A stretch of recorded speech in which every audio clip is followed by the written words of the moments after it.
আবার জাহান্নামীরা যখন জাহান্নামে যাবে, ফেরেশতারা ডেকে বলবে, ও কপাল পোড়া জাহান্নামীরা, জাহান্নামে কেন ঢুকলা? দুনিয়ার বুকে কি তোমাদেরকে সতর্ক করার জন্য কেউ আসে নাই? কুল্লামা উলকিয়া ফিহা ফাউজুন সাআলাহুম খাযানাতুহা আলাম ইয়াতিকুম নাযীর। সুবহানাল্লাহ পড়েন। আলাম ইয়াতিকুম নাযীর, কোন সতর্ককারী আসে নাই? বিশ্বনবী নাযীর হয়ে, সতর্ককারী হয়ে পৃথিবীতে আসলেন। তিনি জাহান্নামের ব্যাপারে উম্মাকে সতর্ক করেছেন। জান্নাতকে যেমনি তিনি চমকপ্রদভাবে উম্মার সামনে পোট্রে করেছেন, চিত্রায়িত করেছেন, ঠিক অনুরূপভাবে ভয়ঙ্কর জাহান্নামকেও তিনি এই উম্মার সামনে পোট্রে করেছেন। জাহান্নামকে কিভাবে বিশ্বনবী উম্মার সামনে পোট্রে করলেন, চিত্রায়িত করলেন, শুনতে মনে চায়? সিলেটবাসী শুনতে মনে চায়? জান্নাতের কথা শুনে যেমনি জান্নাতে যাওয়ার ব্যাপারে আপনারা আগ্রহী হয়েছেন, জান্নাতের নাজ নেয়ামতের কথা শুনে, জান্নাতের ফিচার শুনে যেমনি জান্নাতে যাওয়ার ব্যাপারে আমরা উদ্বেলিত হয়েছি, উচ্ছ্বসিত হয়েছি, জাহান্নামের কথা শুনলে কিন্তু আমাদের কলিজা কেঁপে উঠবে। কিভাবে বিশ্বনবী পোট্রে করলেন? বিশ্বনবী বলেন, নারুকুম হাযিহিল্লাতী ইউকিদু ইবনু আদম জুজউন মিন ৭০ জুজআন মিন হাররি জাহান্নাম। ও আমার উম্মতেরা, তোমরা যে রান্নাঘরে যে আগুন দিয়ে রান্না করো, তোমরা কি ভেবেছো জাহান্নামের আগুন ওই রান্নাঘরের আগুনের মতো না? আপনারা কিচেনে যে রান্না করেন, রান্নাঘরের আগুন আর জাহান্নামের আগুন তো একই না? সিলেটের ভাইরা বুঝে থাকলে উত্তর দেন। কিচেনের রান্নাঘরের আগুন আর জাহান্নামের আগুন এক না? একরকম? বিশ্বনবী বলেন, জুজউন মিন ৭০ জুজআন মিন হাররি জাহান্নাম। জাহান্নামের আগুন দুনিয়ার আগুনের চেয়ে কমপক্ষে ৭০ গুণ বেশি তেজওয়ালা। জাহান্নামের আগুনকে আল্লাহ নাম দিয়েছেন নারুল্লাহ।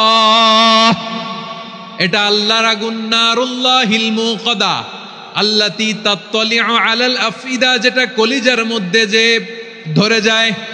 দুনিয়ার আগুন হাতে লাগলে হাত জ্বলে, পায়ে লাগলে পা জ্বলে। জাহান্নামের আগুন দেহের যেই জায়গায় লাগুক না কেন, সাথে সাথে কলিজাটা জ্বলে ছাই হয়ে যাবে। নারুল্লাহিল মুকাদা আল্লাতী তাত্তালিউ আলাল আফইদা।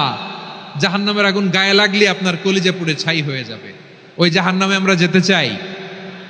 আমরা তো সবাই মিলে নাশিদ গাইলাম, জান্নাতে আমরা একা যাব না, সবাই মিলে যাব।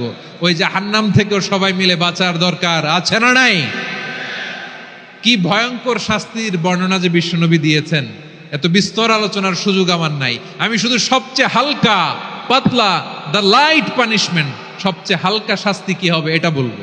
বিশ্বনবী বলেন, ইন্না আহওয়ানা আহলিন নারি আযাবান ইয়াউমাল কিয়ামাতি লারাজুলুন তুদাউ ফি আখমাসি কদামাইহি জামরাতান ইয়াগলি মিনহুমা দিমাগু। জাহান্নামের সবচেয়ে হালকা আযাব কি হবে শোনো। সবচেয়ে ভারী না হালকা? সবাই বলুন, জাহান্নামের সবচেয়ে কঠিন আযাব না হালকা? জাহান্নামের সবচাইতে হালকা আযাব হলো ওই ব্যক্তির আযাব যার পায়ে দুটো জাহান্নামের আগুনের জুতা পুড়িয়ে দেয়া হবে। ওই আগুনের উত্তাপে তার মাথার মগজগুলো ভাতের মারের মতো টপ টপ টপ টপ করে বেয়ে বেয়ে পড়বে। নাউজুবিল্লাহ পড়বেন না? আচ্ছা প্রিয় সিলেট, আওয়াজ করে বলেন, এইটা যদি সবচেয়ে লাইট পানিশমেন্ট হয়, সবচেয়ে হালকা পাতলা সহনীয় আযাব যদি হয়, তাহলে ভয়ঙ্করতম আযাবের কি অবস্থা হবে? আমরা কি ওই জাহান্নামে যেতে চাই? জাহান্নামের অবস্থা এত ভয়ঙ্কর হবে, জাহান্নামের ভেতরে লক্ষ লক্ষ কোটি কোটি কাফির মুশরিককে দেওয়ার পরেও জাহান্নাম বলবে, হাল মিন মাজিদ, আরো আছে নাকি, আরো দাও।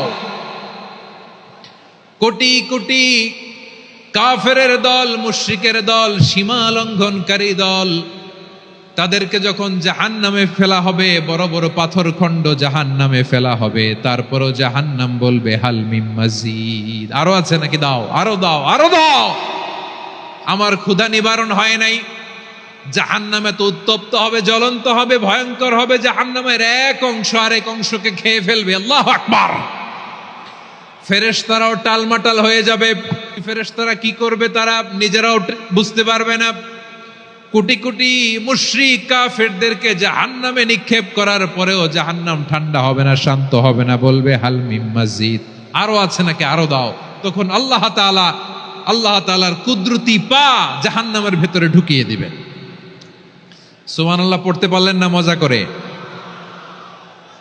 কোনো কিছুতেই যখন জাহান্নামকে শান্ত করা যায় না, আল্লাহ তাআলা তার কুদরতি পা জাহান্নামে ঢুকিয়ে দিবেন। দেয়ার সাথে সাথে জাহান্নাম থেকে আওয়াজ আসবে, কত কত বিইজ্জাতিকা ওয়া বিকদরিক, আল্লাহ বিইজ্জাতিকা ওয়া বিকারামিক, আল্লাহ আপনার ইজ্জতের কসম, যথেষ্ট হয়েছে, এনাফ এনাফ, আর লাগবে না। সুবহানাল্লাহ বলেন। ওই ভয়ঙ্কর জাহান্নামে আমরা যেতে চাই কেউ? আমরা সব সময় ওই জাহান্নাম থেকে আল্লাহর কাছে পানাহা চাই। আওয়াজ করে বলেন ঠিক কিনা? বিশ্বনবী সব সময় আল্লাহর কাছে আল্লাহর জান্নাত চাইতেন, আল্লাহর জাহান্নাম থেকে পানাহা চাইতেন। তিনি বলতেন, আল্লাহুম্মা ইন্না নাসআলুকাল জান্নাতা ওয়া নাউযু বিকা মিনান নার। আল্লাহ তোমার কাছে জান্নাত চাই, তোমার জাহান্নাম থেকে পানাহা চাই। আবার আমরা যখন দোয়া পড়ি, আমরা পড়ি রব্বানা আতিনা ফিদ দুনিয়া হাসানাতাও ওয়া ফিল আখিরাতি হাসানাতাও ওয়া কিনা আযাবান নার। আল্লাহ দুনিয়ার কল্যাণ দাও, আখিরাতের কল্যাণ দাও, জাহান্নামের আগুন থেকে বাঁচিয়ে দাও। পড়ে আমিন। ওয়া কিনা আযাবান নার মানে কি? আল্লাহ তুমি আমাদেরকে বাঁচাও আগুনের শাস্তি থেকে। এটা বিশ্বনবীর সবচাইতে প্রিয় দোয়া ছিল। নবী যখন তাওয়াফ করতেন, প্রতিটা তাওয়াফে তিনি এই দোয়াটা পড়তেন। রুকনে ইয়ামানি থেকে হাজরা আসওয়াদে যখন তিনি যেতেন, এই দোয়াটা পড়তেন, রব্বানা আতিনা ফিদ দুনিয়া হাসানা ওয়া ফিল আখিরাতি হাসানা ওয়া কিনা আযাবান নার। আল্লাহ দুনিয়ার কল্যাণ দাও, আখিরাতের কল্যাণ দাও। আল্লাহ জাহান্নামের আগুনের শাস্তি থেকে তুমি আমাদেরকে বাঁচাও। আওয়াজ করে সবাই পড়ুন আমিন। তাহলে বিশ্বনবী ওই জাহান্নামের ব্যাপারে আমাদেরকে সতর্ক করেছেন। এজন্য আল্লাহ তাআলা বিশ্বনবীর নাম দিয়েছেন নাযীর, সতর্ককারী, ওয়ার্নার।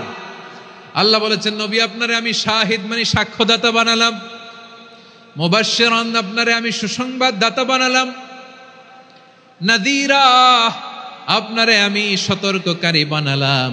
4 নম্বরে ওয়াদাইয়ান ইলাল্লাহি বিইذনিহি, আপনারে আমি দাঈ ইলাল্লাহ বানালাম। সুবহানাল্লাহ পড়েন।